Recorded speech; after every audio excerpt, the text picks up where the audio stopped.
Some arguments for God's existence rely on claims about what God would likely do: create conscious beings, fine-tune a universe, raise Jesus from the dead. But skeptical theism casts doubt on our ability to make accurate judgments on what sorts of reasons God has and what God is likely to do. This creates a serious tension. If we can't know what God would do, can these arguments from natural theology still work? In this video, I'm joined by the philosopher Dr. Perry Hendricks, author of the book Skeptical Theism, to explore how he resolves this tension. He begins by distinguishing between axiological and deontological skeptical theism, and then explains why he defends the deontological version. From there, he identifies which arguments from natural theology run into trouble with his view, and then he offers a way to tweak those arguments so they survive his skepticism. Let's jump in.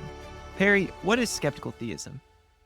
Skeptical theism is kind of, in its most general form, a skepticism about our knowledge of goods and evils and God's reasons. Now, in your book, you make a distinction between axiological skeptical theism and deontological skeptical theism.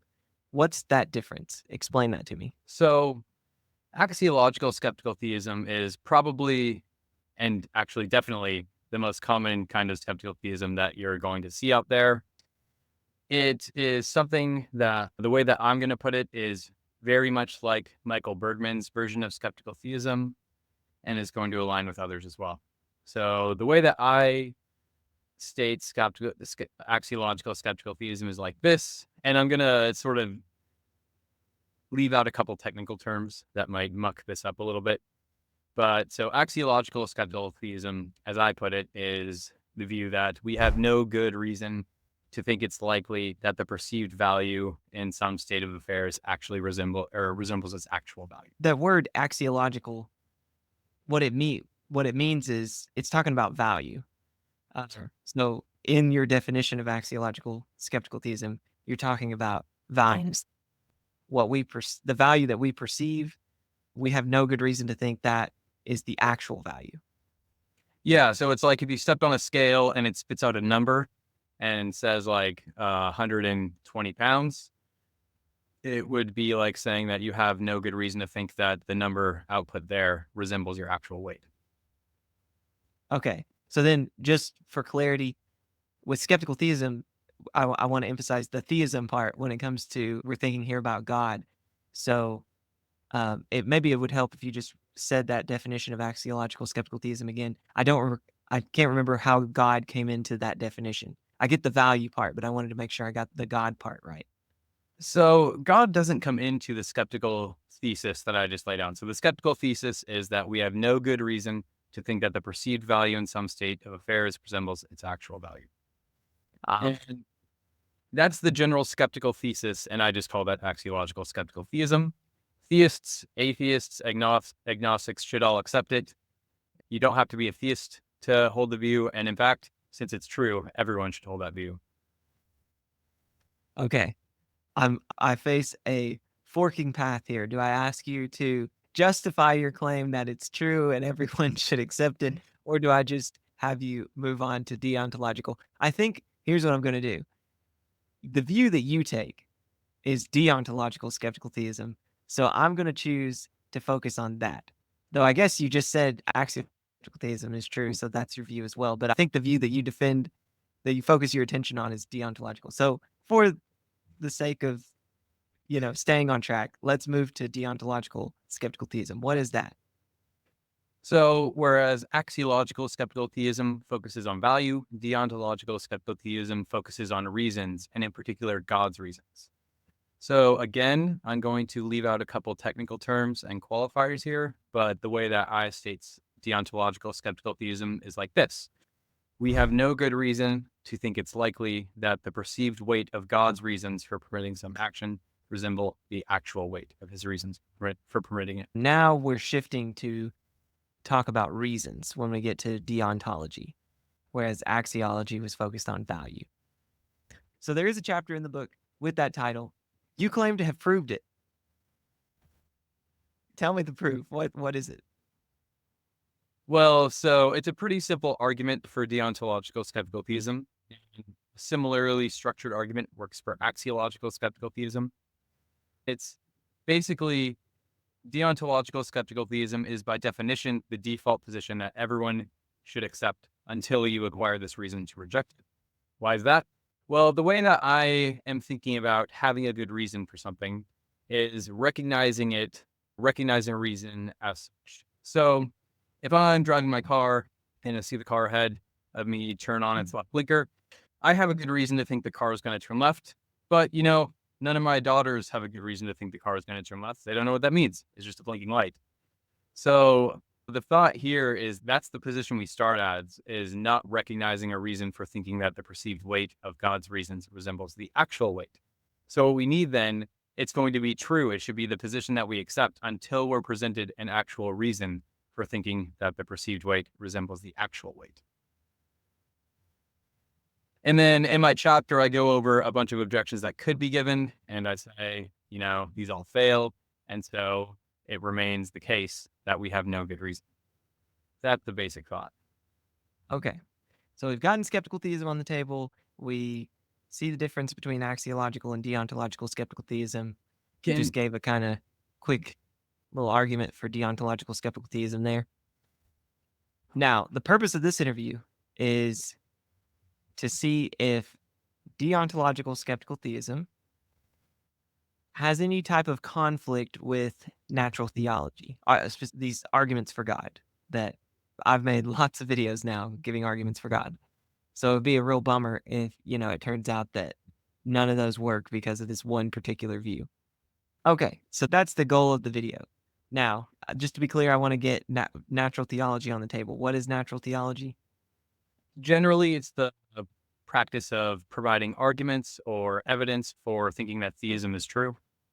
So you might cite certain facts that you think are more likely given theism than atheism, or you might think you have like a very good argument that shows that theism is true or something. Okay, so there are lots of arguments for God, and I want to know which ones are not in conflict with skeptical theism. And I guess from here on out, when I say skeptical theism, I'm talking about deontological skeptical theism. Yeah, and I mean, everything I'm going to say here is going to equally apply to axiological and deontological skeptical theism. But anyway, so arguments that aren't even in principle going to be susceptible to criticisms stemming from skeptical theism. And I'm about to give a list.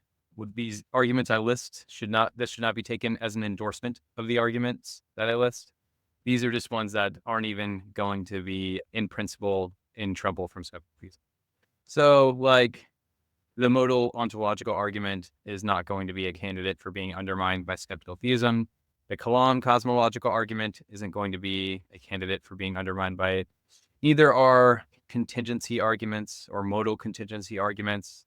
Those kinds of arguments just are not susceptible or are not undermined by skeptical theism.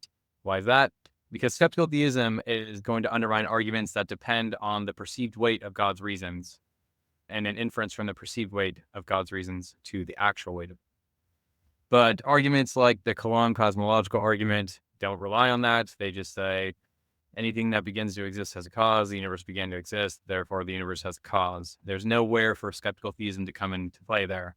Same holds for the other arguments I listed as well. In those arguments, in none of those, is there going to be a premise, I guess, that depends on like some property or state of affairs, or there's something that's of a lot of value to God, or that gives God a good reason to create it or something like that, right? Yeah, and you aren't predicting how God's going to act. You're just saying that his existence follows from these other facts or something. Okay, so then I guess, just to be clear now, what arguments are in conflict? What arguments for theism are in conflict with skeptical theism? So I think the way that these arguments are in conflict with skeptical theism are with the way that they're traditionally stated. So fine-tuning arguments, arguments for the resurrection, arguments from consciousness, argument from psychophysical harmony, and the argument for moral knowledge as well. Okay. Yeah, so I've done interviews on like all of these. I've made videos about fine-tuning and the resurrection, psychophysical harmony, Yeah. And I'm thinking in all those arguments, and moral knowledge, did that with Dustin Crummett. In all those, there's like some phenomena that is like, oh, this would be really, really good for God to create. Or so like conscious creatures, that would be like super valuable to God. Or life, that would be super valuable. That's like a really good thing. What else? The resurrection of Jesus, like Jesus rising from the dead, that would be like really good for a variety of reasons. Okay, so these sorts of things that you say, oh, here's this really good thing, and because it's really good, that gives God a reason to create that thing, like either give us moral knowledge or make us conscious or raise Jesus from the dead. Is that the idea? I don't mean to do all the talking. You're the one being interviewed, but I just want to see if I'm getting the idea right. Well, you're better at talking than me, so that's not a bad thing. So yeah, the thought is that generally these arguments appeal to some kind of good, and they say, look, God wants to do good things, or like these good things are going to be in the best possible world because they're so good, and God's going to create one of the worlds from the set of best possible worlds. So that gives us some reason to think He would do it. But if we think so, in terms of axiological skeptical theism, if we think that if we say we have no good reason to think that the perceived value of something resembles its actual value, that's a problem, because we're trying to say because these things have such a high perceived value, probably they're so valuable actually that God would be likely to create them, or at least it's more likely given theism and atheism. But if we think about it deontologically, we can just talk about like there could be reasons that God has to create conscious beings. Maybe the reason could be an axiological reason, so it goes on both. Like it's just good. God has a reason to do what's good. But then again, we run into this problem because where we seem to be relying on the view that the perceived weight of God's reason is going to resemble the weight of God's reasons for those different phenomena that are cited. Does that make sense? Yeah, yeah. Okay, so what we're going to do now is, well, what I want to do in just a moment, I have one kind of follow-up point that I want to see what you think. But what we're going to do in a moment is pick a particular argument, because I think it helps when people see like a real example. We're going to pick a particular argument that you think is susceptible to skeptical theism. And then you're going to make a couple tweaks.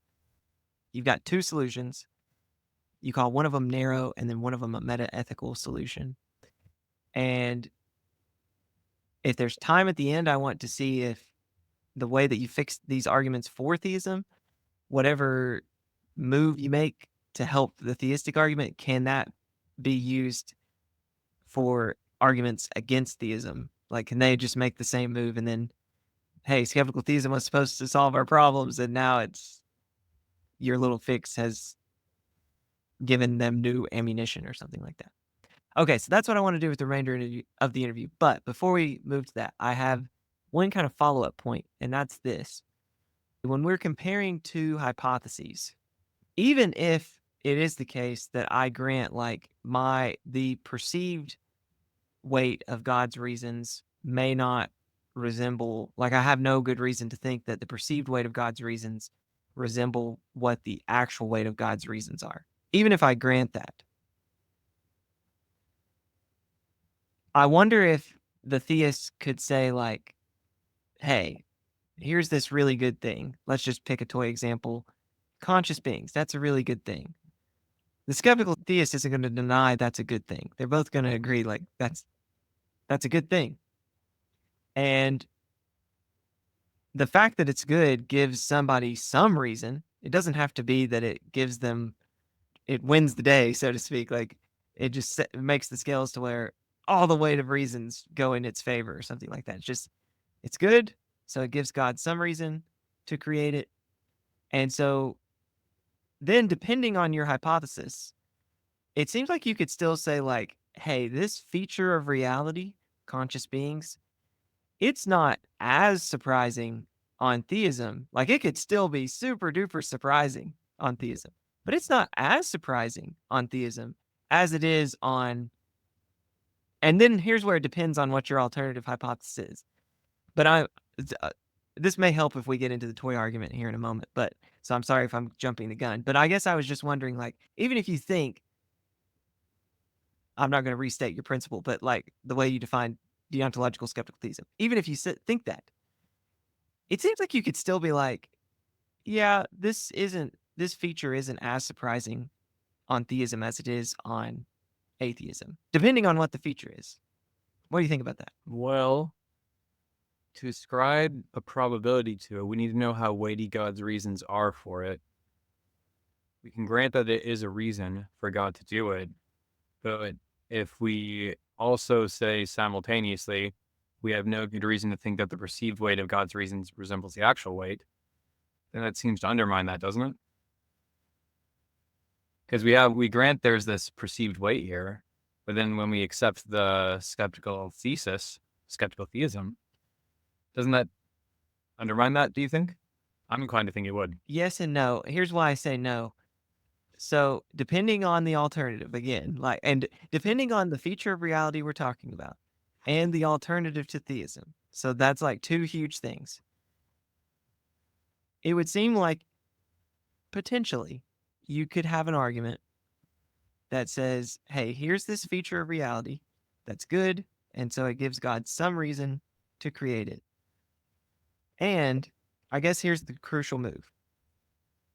There is a reason to create such a feature on the theistic side, but there is no reason on the alternative hypothesis for this thing to exist. And so even one reason beats no reason. Well, in the case of theism versus atheism, it doesn't have to be reasons versus reasons, because we could just say, because what we'd want to say, so when we want to see how likely some fact is given theism, what we mean is like, how strong are God's reasons for this? What's the weight of God's reasons he has for this? But when we're talking about how likely the same fact is given atheism, we are, we're definitely not talking about God's reasons, because if atheism is true, that God doesn't exist. But you don't have to have reasons at all. It could just be, in fact, we wouldn't appeal to reasons unless we're talking about some like, well, I suppose if there was some like watered down theism, that's not God existing, but something like God, you might appeal to reasons. But if we're talking about a world where there is no conscious agent responsible for our existence, then appeal to reasons wouldn't make sense. So we'd just be looking at how likely is the fact, given our background knowledge about the way the universe works, or how likely it is that the universe will come about from whatever the prior state was. So it wouldn't be comparing reasons to reasons. So even if we say there is a reason for it, and that tells us that there is a reason that God would have for it, one, we don't know how much if it's really true that we have no good reason to think it's likely that the perceived weight of God's reasons for creating that resembles the actual weight of his reasons, then I think that undermines that. But also, we still need to look at the probability of that same fact given atheism and compare those. And just saying that it doesn't provide any reason isn't necessarily an effective probability. Does that make any sense? Yeah, I get what you're saying. Okay, I'm going to leave that there and press forward because I didn't plan to press you on that point. I was just curious about it. Okay, so let's take a toy example now. You discuss in your chapter Ben Page's argument for theism from consciousness. It might help because I'm going to have viewers that aren't familiar with that argument. If you can give like a fairly brief summary of it, and then we're going to see how skeptical theism is in conflict with it, and then how you fix the problem. So take it away. So very briefly, what Page is doing is arguing that if we put in our background, if we're considering how likely there are conscious agents, by which I mean creatures that are conscious, that act on the basis of reasons, if we're looking at how likely that is given theism and our laws of nature, it looks like that's pretty likely, Page says, that we'd have conscious agents. Why is that? Well, it's pretty likely because there are all sorts of reasons God would have for bringing about such agents. Perhaps God wants to have a relationship with other creatures. Perhaps God wants to share knowledge with other creatures. Perhaps creatures are just good, and that's why he wants to create them. Or perhaps the best possible worlds, or most of them anyway, contain conscious agents because they're so valuable. Those are all reasons that we might think that the probability of there being conscious agents, given theism and our laws of nature, are pretty high. And then Page says, but look, the probability of there being conscious agents and given atheism and our laws of nature is really low. It's really hard to create consciousness in our world. And the only place where you know there are conscious creatures are Earth. And it hasn't always been that way. It's been that for a sliver of time in our 14 billion year history. And things could have gone much differently. Evolution didn't have to produce conscious agents. We could have just had creatures who are not conscious or ones who are conscious and yet not agents. It could have gone many different ways. We could have gone extinct before conscious agency arose. I guess we wouldn't be gone extinct, but all life on Earth. And so there are lots of ways for the world to, with our laws of nature, to have been devoid of conscious agents. So it looks like the probability, says Page, of there being conscious agents given atheism and our laws of nature is really low. But it follows from that conscious agents are really strong evidence for theism because the probability of conscious agents given theism and so on is higher than given atheism. That's the basic gist of the argument. Does that make sense? Yeah, I've read the paper. I like the argument. I'm probably going to make, unfortunately, I've tried to get Ben on to do the argument, but we've just never been able to, our schedules to align. So I'm probably just going to make a video about it where I just explain the argument. I really like the argument. Okay, so that's how it goes. And I'm sure people are immediately being like, but I've got an objection. This interview is not about it. We're not really focused on the success of the argument. We just want to get a toy argument on the table that's theists make and then see how skeptical theism threatens it. So even if you're like, that argument's trash for all these reasons, okay, maybe it is. I don't think it is, but maybe it is. We just want to see how skeptical theism threatens it. Okay, so now take that part. How does skeptical theism threaten that argument? So the way it threatens the argument is that the reasons that Page cites in favor of thinking that God would likely bring about conscious agents, he appeals to the various goods that he thinks are very valuable and other reasons that he thinks God would bring them about, like perhaps it gives God reason to, one reason God would have to create conscious agents is to share knowledge with them, or maybe just because they're so valuable. Those kinds of things are going to conflict with skeptical theism, and both kinds of it at that, because we're making value judgments, and skeptical theism undermines skeptical theism says that we have no good reason to think it's likely that the perceived weight of some event resembles the actual. Did I say weight? The perceived value of some state of affairs resembles the actual value. But then we can't really appeal to how good conscious creatures are to say that's why God would likely create them. And if we're talking about reasons such as God being good and wanting to share knowledge with others or something like that, then we're looking at where we're making use of the perceived weight of God's reasons. And then we're saying because of that, he's likely to do that. But if we have no good reason to think that the perceived weight of God's reasons resembles the actual weight, that's a problem. And so skeptical theism is going to undermine it in that way. It's not going to undermine the other half of the argument. It's not going to touch the argument for thinking that the probability of conscious agency given atheism is low. But if you can't give us the probability of conscious agency given theism, then the argument isn't going to work. So here's a thought. I really like the way, so Page in the paper has this Bayesian bar, right? And I love the Bayesian bar. It really helped me get clear on how things are working with Bayes' theorem. I'll probably make a video on that too at some point, but you're into bars. You know what I'm talking about. So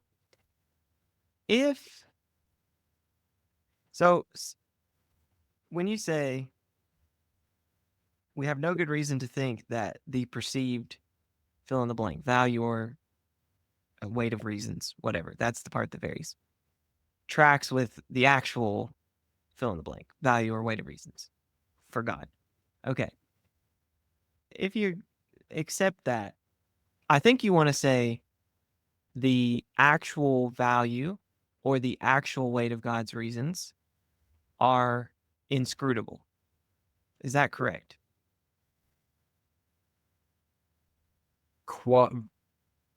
Yes. I guess you might be like, it depends on what you mean by inscrutable. What do you mean? Well, you use that word. What do you mean when you say inscrutable? We can't describe a probability to it.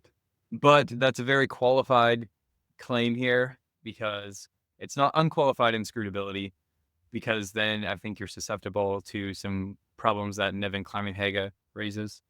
So there's some qualifications I make, which are the technical terms I dropped out of my statements of skeptical theism. But basically, yes, it's inscrutable, but there's going to be some qualifications that prevent it from having these very bad consequences that Kleiman-Haga shows. Okay, I see. I guess maybe not a ton hangs on what I mean by inscrutable. I'm going back to the Bayesian bar. I guess what you want to say, you have in mind Ben Page's Bayesian bar.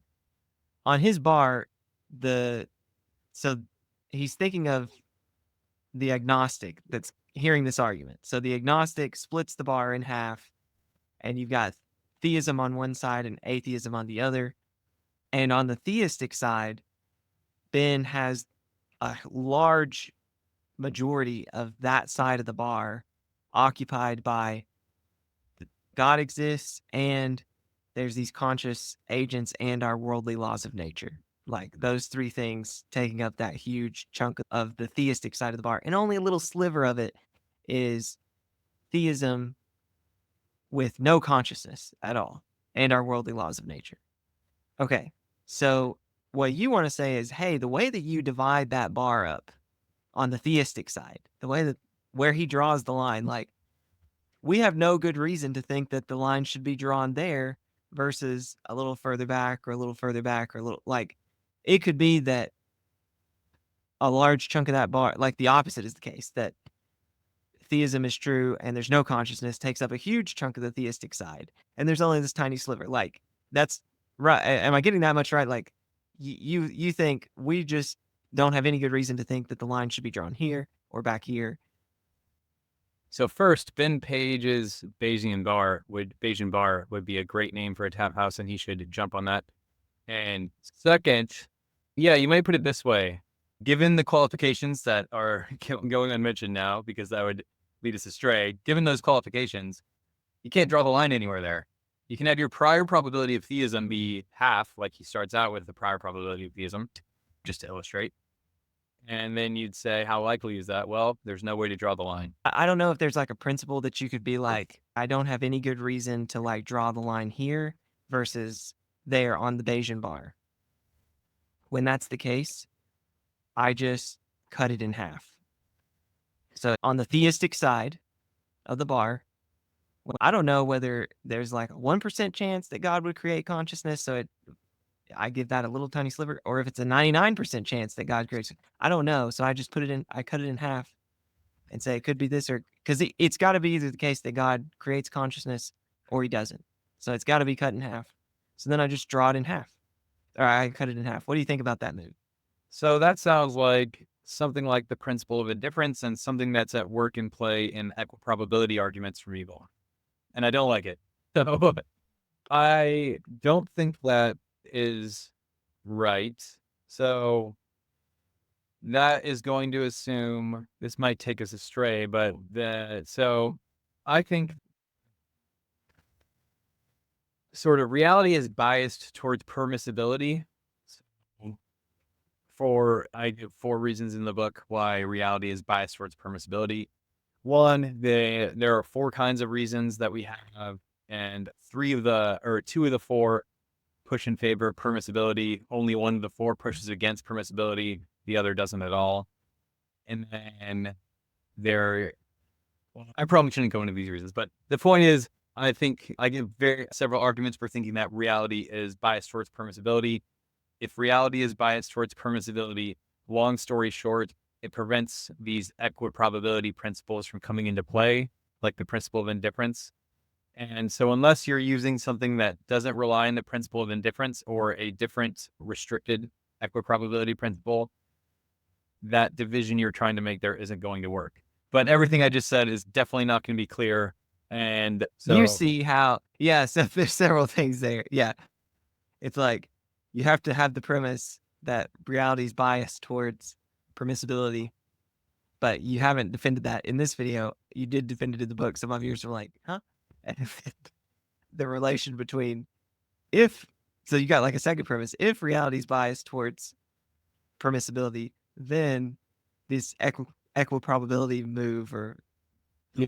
principle of indifference move won't work, but you haven't defended that one. So there's like two premises on the table that that you haven't defended. But I don't want to. I don't want to push you into that. I just was curious if that sort of move could be made where, because it seems like Page's argument's going to work, even if that move is legitimate. This kind of principle of indifference maybe is legitimate. His argument's still going to work because that's still going to swamp what's on the atheism side of the bar. But I get that you're saying like I don't think that's a legitimate move to just cut it in half. Yeah. Okay. I'm back on script now. You've said what kind of theistic arguments are not in conflict with skeptical theism. Which ones are? We've got this toy argument on the table, Ben Page's argument, and I believe that you gave the skeptical theist sort of objection to the argument. And so now I want to get to your proposed solutions. You give two in your chapter, the narrow solution and the metaethical solution. What is the narrow solution for the argument? So the narrow solution is to appeal to intuitions. So the way that I state skeptical theism is about we have the reasons I'm talking about in skeptical theism, saying we have no good reason to think that the perceived weight of God's reasons resembles the actual weight, are about our public reasons. Public reasons are really roughly just things that aren't your own mental states. They're things that everyone in principle has equal access to. So it doesn't say anything about private reasons like intuitions. And this enables one, if you're trying to run an argument from evil, like a common sense argument from evil, to appeal to intuitions to justify these arguments. Of course, I think that a common sense argument from evil actually is undermined by skeptical theism, but let's table that. So the way that this narrow solution would work is someone might say, well, it's intuitive that conscious agents are so valuable that God would have like overwhelmingly strong reasons to create them. Or it's intuitive that they're so valuable that that conscious agents are in the best possible worlds. Or it's intuitive that God would create, creatures that have moral knowledge because it's a good thing to share moral knowledge or something like that. I call this a narrow solution because if this argument is now bottomed out in these particular intuitions, and it's just not going to cut ice for those who don't share these intuitions. And also, ultimately, I think that those intuitions are going to be undermined for the same reasons that the common sense problems of evil, the intuitions in play in those arguments, are undermined. However, for the argument from conscious agents, I think that this narrow solution actually fares pretty well in the sense that, in my experience, lots of people think conscious agents are really valuable and are way better than non-conscious agents. And so lots of people seemingly buy into this view that, the best possible worlds are going to be populated with conscious agents in some way. And I mean, it's true that conscious agents are definitely more valuable than non-conscious ones, but I think it runs into trouble a little ways down the line. Let me just make sure that my viewers understand the move that got made. When the way that you defined deontological skeptical theism or axiological, it works for both. When you say we have no good reason to think that our perceived blah, blah, blah resembles the actual blah, blah, blah, you're talking about, when you say we have no good reason, you're talking about a public reason. This is the move, a public reason. But this seeming somebody has, that's a private reason. And so then somebody could acknowledge both. They could say, I have no good public reason, but I do have a good private reason. And so then they make the move. Now, ultimately, you think that's the same sort of move that somebody's going to make in favor of the common sense problem of evil.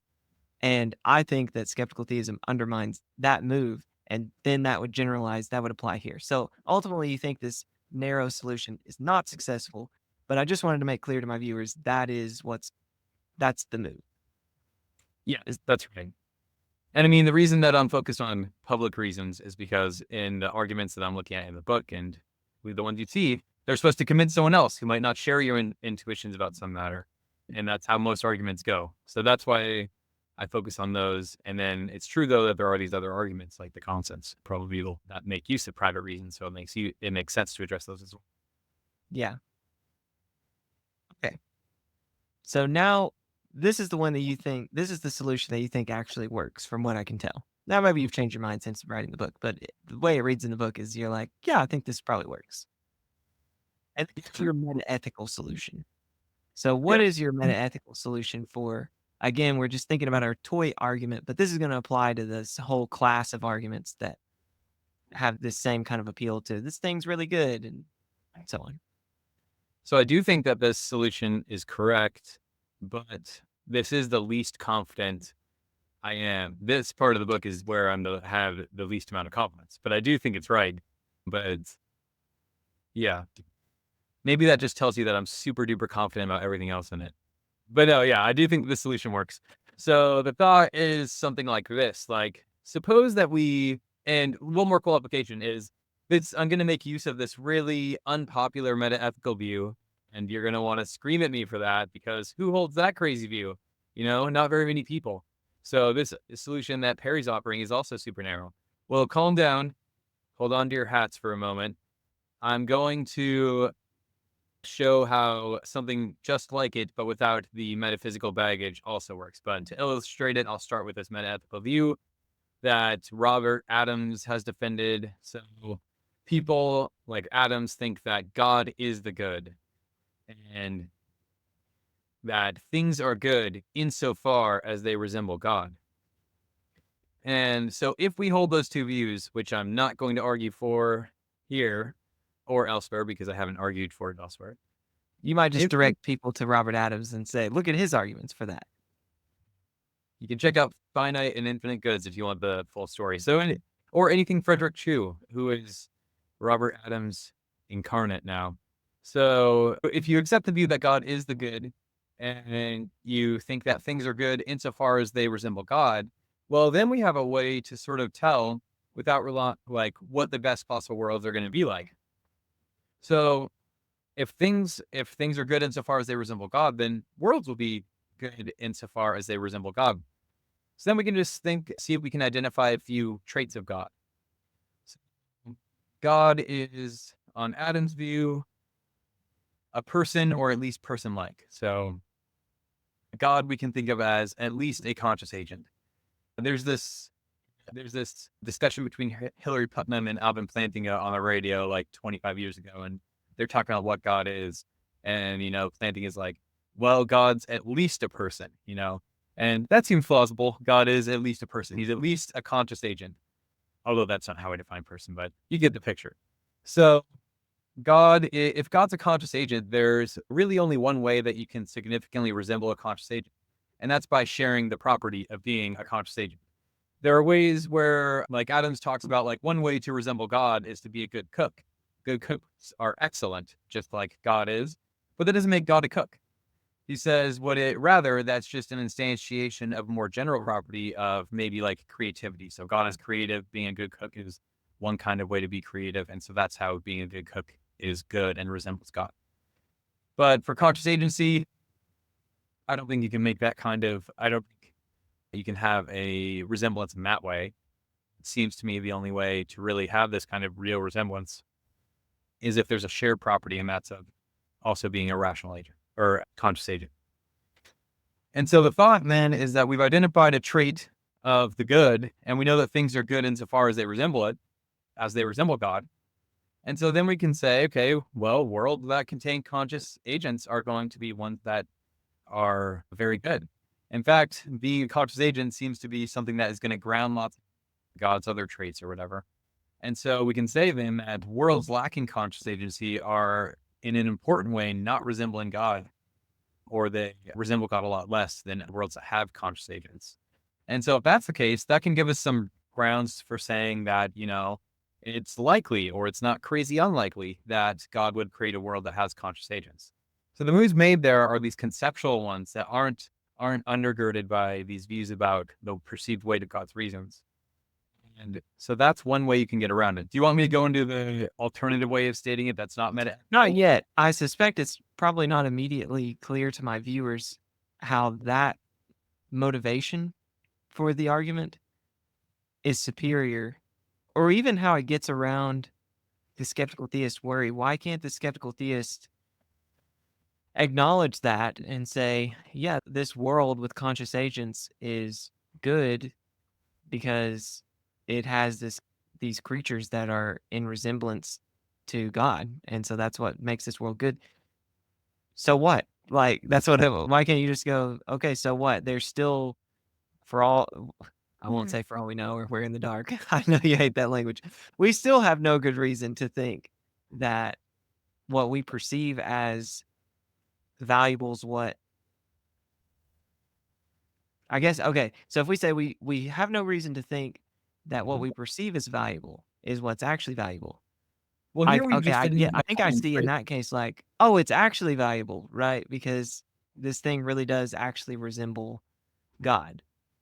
Okay, what about the weight of reasons? If we say we have no good reason to think that our perceived, what we perceive as the weight of God's reasons is the actual weight of God's reasons.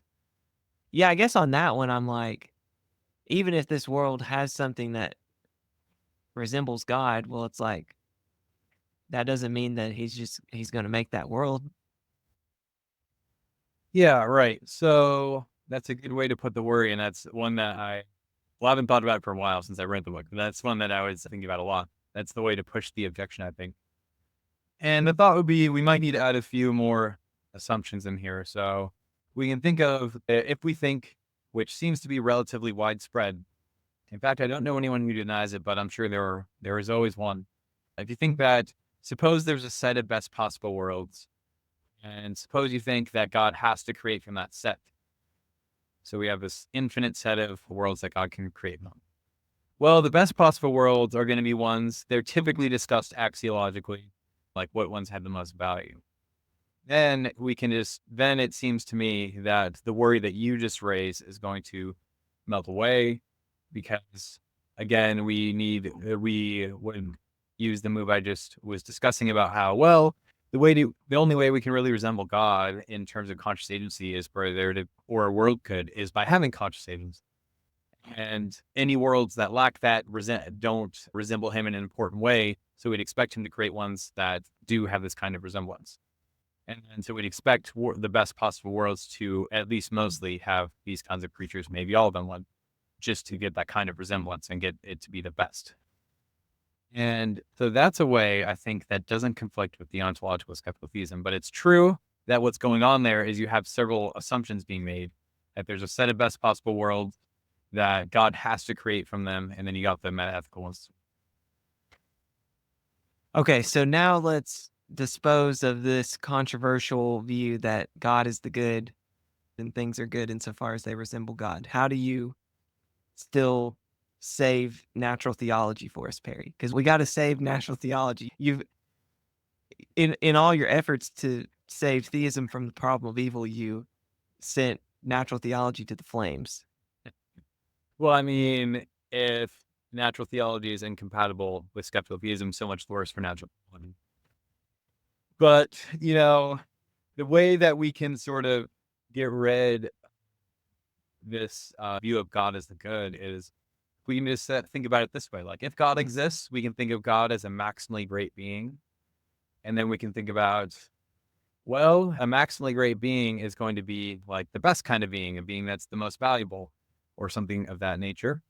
And then we can see that anything that does resemble this maximally great being will be good, not because this maximally great being is the good, but because this is the maximally great being. So if you share a property or are related in some way, like that's going to be indicative that you or whatever are good.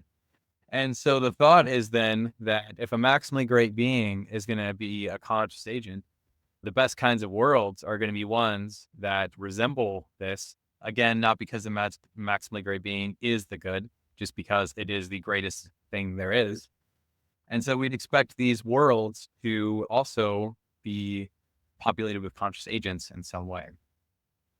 And so you don't need to think God is the good. You just need to think that God would be maximally great if he exists, and then things would be good insofar as they insofar as they resemble the maximally great being, but not because they resemble it.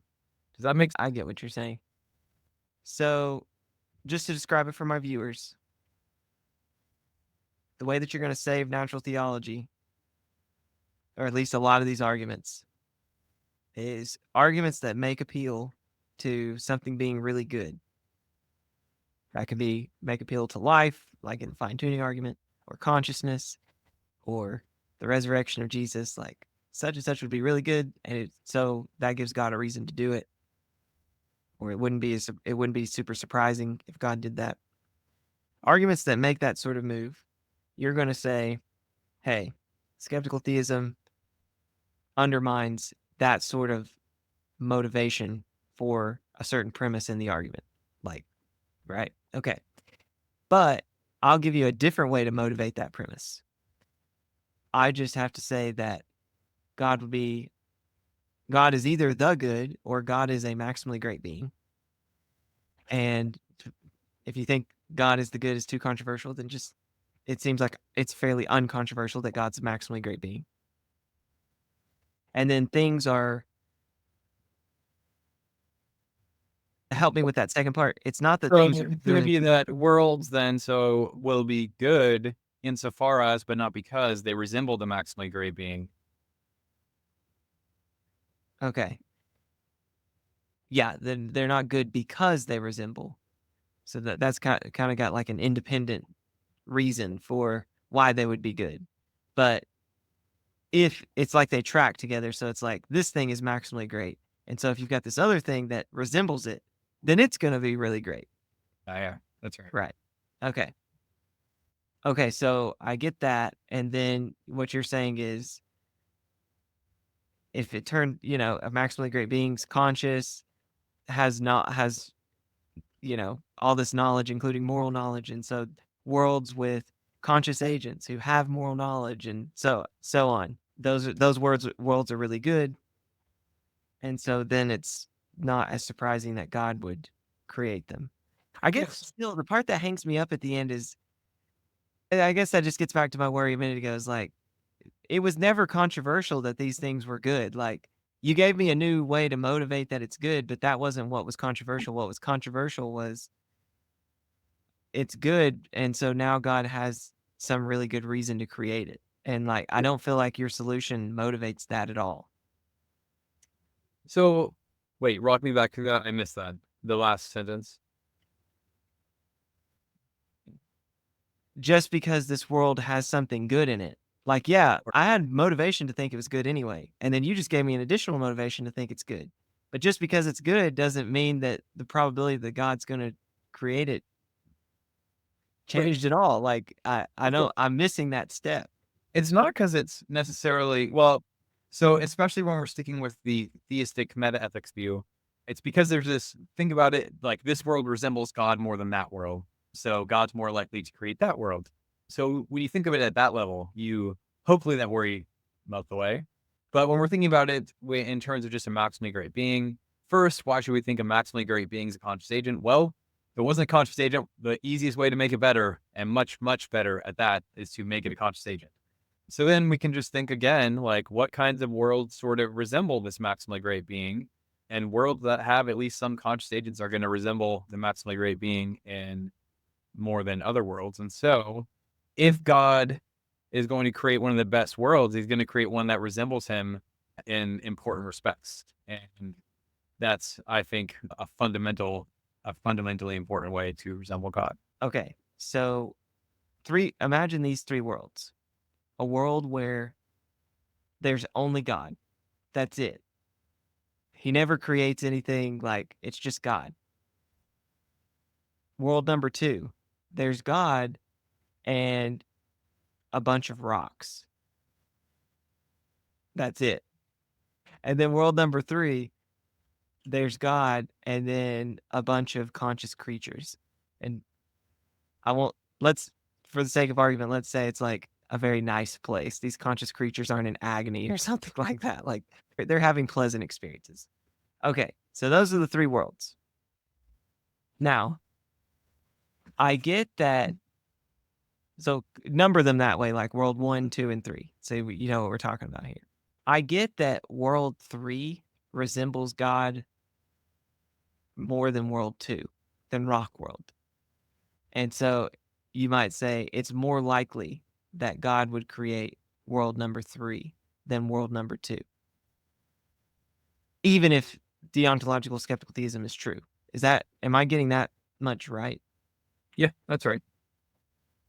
I guess I don't understand why the probabilities can't, like, as long as you eliminate that like equal probability step. So it's like, there's a bunch of different worlds that you could have conscious creatures in. But if you're not making that equal probability step, so like those worlds don't take up a huge piece because there's a bunch of different versions of the probability pie. Why can't it be the case that it's like a 99% chance that God just doesn't create, and there's only a 1% chance that God doesn't need anything to resemble him? Like, it would be good if it did, but he doesn't need it. He doesn't need it. He's already got enough good in himself. So like, why can't the probability be like super duper high? Like not for all we know. We have no good reason to think that the probability isn't super high, that God just wouldn't create. And so that leaves only a very small chance that God would create. And then natural theology arguments go down the tube because you haven't made it likely at all. Or, yeah, Well, is my worry clear? yeah. I mean, and then there's one simple fix of this is just going to be the one that Ben Page uses. So you say, let's conditionalize not just on theism, let's conditionalize on theism plus our laws of nature versus atheism and our laws of nature. So then you've already got that God created something.